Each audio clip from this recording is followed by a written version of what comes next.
After 2.5 decades of repeated accusations against Grammy-winning artist R.Kelly, who was born Robert Sylvester Kelly, was finally convicted of racketeering and sex trafficking charges. So, who are the brave women who helped bring him down? What consequences will he face? We will cover everything you need to know about R.Kelly's imprisonment, so don't go anywhere. You do not want to miss this. So, Grammy winner R.Kelly now possibly faces life imprisonment. Here's why. In 1998, Kelly won 3 Grammy Awards for his hit song I Believe I Can Fly. For now, Kelly is being held in Brooklyn's Metropolitan Detention Center, and it's doubtful that he'll be able to fly away anytime soon. Kelly now has anywhere from 10 years to life in federal prison. Kelly now awaits 2 more separate federal trials, one in Cook County, Illinois, where he was charged with child porn and obstruction charges, and a third in Minnesota for aggravated sexual abuse charges for engaging in prostitution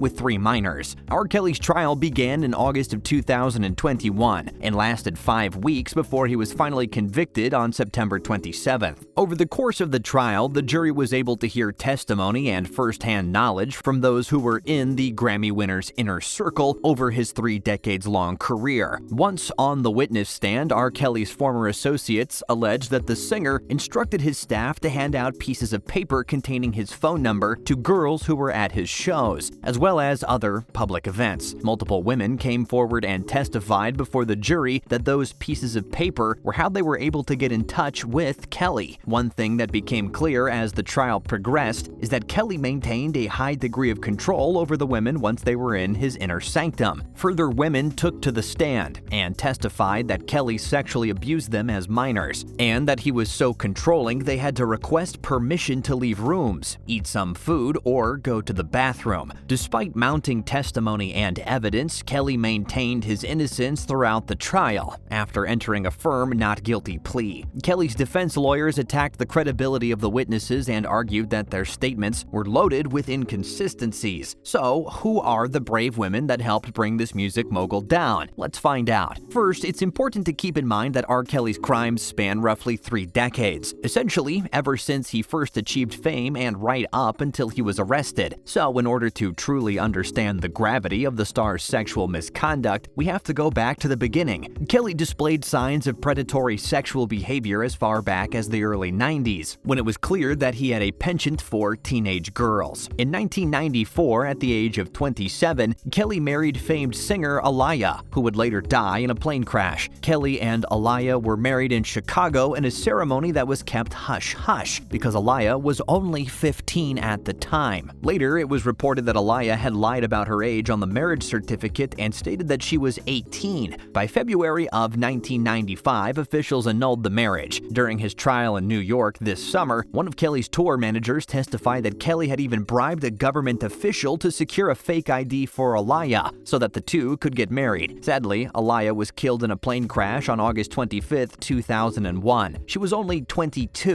In 1996, Kelly was sued by Tiffany Hawkins for personal injury and emotional distress for what she claimed was substantial abuse suffered at the hands of Kelly over a 3-year period. According to court documents now made public, Kelly started having sex with Hawkins when she was only 15, and he was 24 at the time. Kelly settled the case out of court with Hawkins in 1998 by paying her $250,000. Don't go away, folks. We're giving you a detailed timeline that clearly proves Kelly has had a history of sexual deviance for decades. In 2001, Kelly was again sued, this time by a woman named Tracy Sampson, an intern at Epic Records, who accused the star of pressuring her into an indecent sexual relationship when she was only 17. Sampson claimed Kelly essentially used her as his personal sex toy and then discarded her. Similar to the Hawkins case, the Sampson case was ultimately settled out of court, but the exact amount was undisclosed. Afterward, Sampson would later tell the New York Post, "Kelly often tried to control every aspect of my life, including who I would see and where I would go." In April and May May of 2002, 2 more women came forward and 2 more civil cases were filed against Kelly. Patrice Jones from Chicago said that Kelly impregnated her when she was a minor and then later forced her to have an abortion. 1 month later, Montina Woods sued Kelly for videotaping them having sex without her knowledge or consent. Woods claimed that the sex tape was distributed by bootleggers and was titled R.Kelly XXX. Both the Jones and Woods cases were settled out of court for undisclosed sums of cash, and the women had to sign non-disclosure agreements. 1 month later, in June of 2002, the Chicago Police Department charged Kelly criminally with 21 counts of making child porn videos that involved numerous sexual acts. Kelly was arrested after one of the videos was leaked to the Chicago Sun-Times, who then passed the tape on to authorities. It wasn't hard for the wealthy singer to post the $750,000 bail later in 2008, or to publicly proclaim his innocence, but the case wouldn't go to trial until 6 years later, in 2008. During the 6-year waiting period, Kelly released the hugely successful album titled Trapped in the Closet, and the National Association for the Advancement of Colored People, the NAACP, nominated him for an Image Award. At the 2008 trial, the jury felt that they could not prove beyond a reasonable doubt that the girl in the video was underage, so they acquitted Kelly on all counts. So what else has the disgraced singer done? Stay tuned, because you're about to find out. After Kelly was charged in the 2002 child porn case in Chicago, authorities in Florida charged Kelly with 12 additional counts of producing child porn after they raided his Florida vacation home. Kelly was charged after police seized the camera during Kelly's arrest. The camera contained images of Kelly having sex with minors, but the charges in Florida were subsequently dropped after a judge concluded that the police lacked the requisite grounds for a search and that the search was therefore unlawful. Fast forward to 2017 and 18, and here's where Kelly's sexual deviance takes a turn for the bizarre. In 2017, allegations began to surface that Kelly was operating a sex cult and forcing 6 women to take part. It was reported that Kelly would seduce young women who wanted help with their music careers. In exchange for quote-unquote help with their careers, Kelly would then control what they ate, when they took a bath or slept, and even how they dressed. According to the reports, the girls were even forced to perform video-recorded sex acts. Once Kelly sank his claws into the girls, he would seize their cell phones and prevent them from having contact with friends and family members. 2018 was the year that Kelly's chicken started to come home to roost. His closest staff members and associates began jumping ship and quitting after more and more allegations started to surface and become public thanks to the #MuteRKelly campaign, which managed to greatly increase public pressure to have the star charged. At this, Kelly is also sued for allegedly and intentionally infecting a woman with a sexually transmitted disease. So when did R. Kelly's house of cards finally come crashing down around him? Let's have a look. After immense public pressure in 2018, the Lifetime Network produced a 6-part docuseries called Surviving R. Kelly. The series, which featured a total of 6 one-hour episodes, highlights and discloses much of the allegations facing the disgraced singer over the course of his career. A few weeks after the docuseries aired, Kelly was dropped by his record label, and tours in the US and New Zealand were immediately canceled. A short while later, a lawyer came forward named Michael Avenatti, who claimed that he held a videotape of R. Kelly engaging in sex with a 14-year-old girl, and Kelly was subsequently charged with 10 counts of aggravated criminal sexual abuse. Prosecutors in Chicago continued their investigation and filed an additional 11 charges of sexual assault and abuse against victims between the ages of 13 and 16. So, after almost 3 decades of abuse, it took a Lifetime docuseries to bring the powerful star down. During Kelly's most recent trial in August and September of 2021, the jury heard from Kelly's former employees, who confirmed that it was common knowledge that Kelly had an affinity for young girls since the early 90s. So, what's next for R. Kelly? Well, jail time, and lots of it. Given the nature of Kelly's charges, it's likely that he won't be receiving a warm welcome when he arrives in federal prison. Once there, what little money and power Kelly has left won't be able to save him from the onslaught of abuse he'll likely suffer at the hands of his fellow inmates. As you probably know, if there's one thing that prison inmates absolutely hate, it's sex offenders. Oftentimes, sexual offenders are immediately targeted for violence, so we wouldn't be surprised if Kelly and his defense team make special requests to have the star segregated from the general population so that Kelly could do his time in solitary confinement for his own protection. Now, the only bumping and grinding he'll be doing is in his cell. Thanks for watching.